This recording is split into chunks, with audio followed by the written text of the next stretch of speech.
शिवसेनेच्या तीव्र आंदोलनानंतर पिंपरखेड टोल नाका बंद.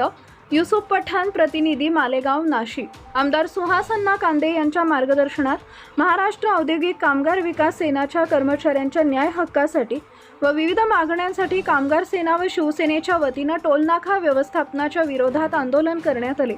युवा सेना तालुका प्रमुख फरहान दादा खान, कामगार विकास सेना अध्यक्ष सुनील जाधव, शिवसेना शहर प्रमुख सुनील जाधव यांच्या नेतृत्वात टोल व्यवस्थापक यांना निवेदन देत मागण्या पूर्ण होईपर्यंत टोल बंद करण्यात आला. या प्रसंगी नूतन कासलीवाल, प्रकाश शिंदे, शशिकांत सोनवणे, बाबा ढोमसे, भाऊराव बागुल, अय्याद शेख, महेंद्र गायकवाड आदींसह कर्मचारी कामगार वर्ग उपस्थित होता. अनेक दिवसांपासून कर्मचाऱ्यांचे तुटपुंजे पगार असून अनेकदा मागणी करूनही पगार वाढवण्यात आलेला नाहीये. राष्ट्रीय महामार्गावरील खड्ड्याचं प्रमाण वाढलं असून अनेक ठिकाणचे पथदीप अजूनही बंद स्थितीत आहेत. या सर्व मागण्या पूर्ण झाल्याशिवाय टोल बंद राहील असा इशारा देण्यात आलाय. यावेळी टोल व्यवस्थापक श्री गुप्ता यांना निवेदन देण्यात आले. Subscribe now and press the bell icon. Never miss an update.